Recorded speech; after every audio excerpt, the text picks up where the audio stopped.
வேடன் முதல்ல நீங்கள் எப்படி பார்க்குறீங்க? ஏன்னா அவர் மீது நிறைய விமர்சனங்கள் சொல்லப்படுது. மீட்டூ சர்ச்சையிலிருந்து புலிப்பல் வச்சிருந்தாருன்னு, கஞ்சாலிருந்து பல சர்ச்சைகள் சொல்லப்படுது. இவ்வளத்தையும் தாண்டி ஆதரிக்கிறதுக்கான காரணம் என்ன? வேடன் ஒரு கலக குரல், விடுதலை குரல், காலத்தின் தேவை, காலத்தின் அடையாளம். இன்றைக்கு இந்தியாவே திரும்பி பார்க்க வைத்த ஒரு ராப் பாடகர் எங்கள் வீட்டு பிள்ளை. இப்போ அந்த தம்பியை பார்க்கும்போது எங்கள் வீட்டில் ஒருத்தன், எங்கள் தெருவில் ஒருத்தன், எங்கள் ஊரில் ஒருத்தன் அப்படிதான் தோணுது. ஏன்னா எல்லாமே ஒத்து போகிறான் தம்பி. எங்களோட எல்லா விஷயங்களும் ஒத்து போகிறான்.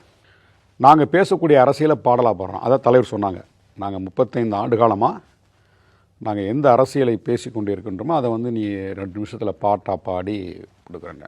அதற்கு அவர் சொன்னார், நீங்கள் பேசுனது தானே நான் பாட்டாகவே பாடினேன் அப்படின்னு. ஆமாம், நீங்கள் எல்லாம் பேசுகிறத பார்த்து தான் எனக்கு பாடணும்னு தோணுச்சு. எனக்கு அது ஒரு இதாக இருக்குன்னு சொல்லிட்டு தம்பி தலைவருடைய கருத்துக்களை 100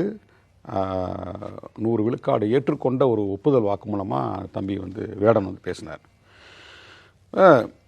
சமூகத்தில் புறையோடி போய் கிடக்கின்ற இந்த சாதி மதம் இதை மையப்படுத்தி உருவாக்கப்பட்டிருக்கின்ற இந்த சமூக ஏற்றத்தாழ்வுக்கு எதிராக நாம் பல்வேறு களங்களில் போராட வேண்டியிருக்கு.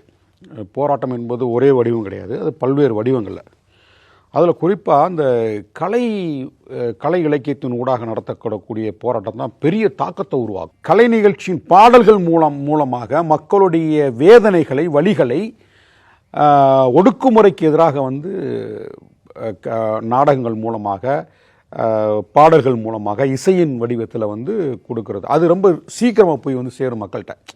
நீங்கள் மேடை போட்டு பேசுகிறது அது ஒரு பக்கம் இருந்தாலும், ஒரு ஒரு நடனம் ஆடும்போது அதை மக்கள் ரசிப்பாங்க. ஒரு பறை இசை அடித்து கொண்டு ஒரு கருத்து சொல்லும்போது உற்சாகமாக ரசிப்பாங்க.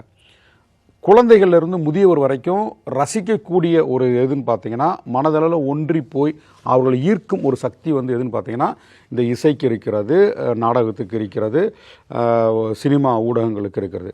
அப்போ இந்த கலைத்துறையை கலை இலக்கியத்தை சமூக மாற்றத்திற்காக பயன்படுத்தலாம். இப்போ நாடு விடுதலைக்கு கூட அன்றைக்கி பயன்படுத்தினாங்கல்ல.